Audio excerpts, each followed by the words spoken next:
Hello and welcome to the First Impressions video, brought to you by MMO Play. Today we're taking a look at a free-to-play browser-based strategy game called Dominator Battle.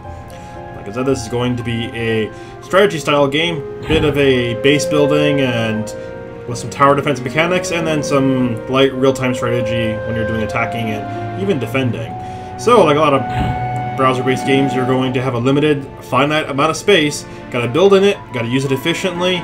And since it's a free-to-play game, you can probably do things like accelerate build time, buy special upgrades, and I wouldn't be too shocked if you can increase your land size. For now, though, we're going through the quests. Very easy, very tutorial-esque. Getting lots of bonus resources, and then just kind of getting a good infrastructure to my base. So right now, I just recruited a hero.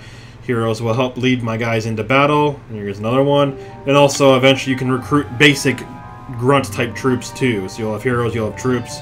Gonna have buildings, gonna have defensive buildings. And equipment. So a lot of the things you'd see in a Fantasy 4X game, but in a browser environment instead of maybe like things like Endless Legend, where that's more of a dedicated, downloadable game.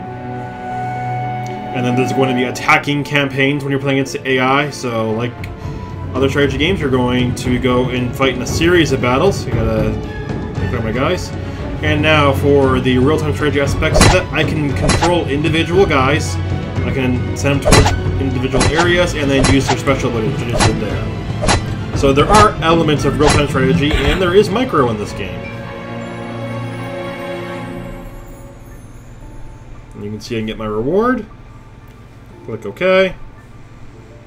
And I'm going to go back to building now. So I'm back at my base. Again, I have a finite area, so I'm trying to be efficient. I'm not quite sure if I need to leave space in between my buildings for my units to walk, or if I can just put them right on top of each other. One thing to battle is the fact that a lot of your buildings are different sizes, so I can't just... They're not perfect squares, so some of them will be... Maybe the tower is the smallest unit. You know, maybe that building I just highlighted was a 2x2. There'll be 1x1s, there'll be 2x2s. I think there's even some that are even bigger than this. And I think not all of them are squares, too. I think there's rectangles. So you do have to deal with a bit of the Tetris involved in your base building. Thankfully, I just went ahead and got my victory there. Unlocked more stuff. Lots of XP. So there is levels to the game which will allow other things, including upgrades.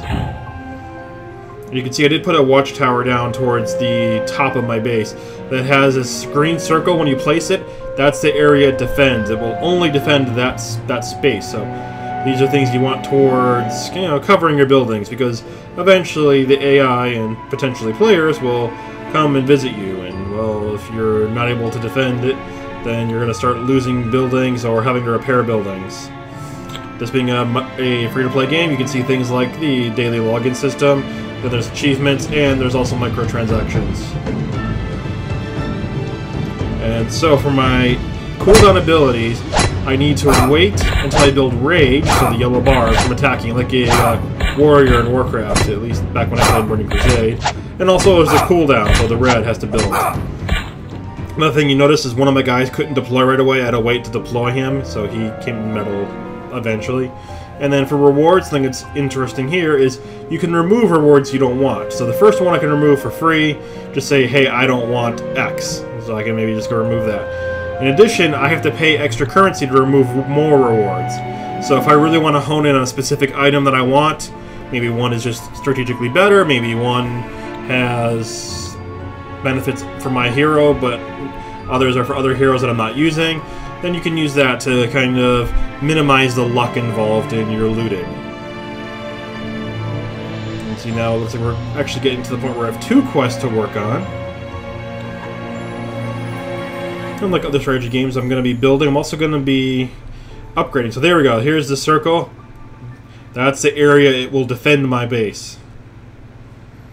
So I want to cover as many bases as possible. So it looks like I do have to leave a small space. You can see I can't bump it right up. So the game actually forces you to leave a little sidewalk for your guys to walk a little path for you guys to walk across. That way we don't have to worry about blocking people out. So nice that the game takes care of that for you. Alright, looks like I'm going to be doing a defense here, so my one hero is already deployed. The other one just showed up, so he was hiding in the building. And again, I have to build up rage. So the second guy's about to have the bar being full there. I used his ability, then used his ability. Click the game, check it out. It's available for free. It's got a decent amount of micro and then some strategy. Click the content, stay tuned for more from the role play. Thanks for watching. See you next time.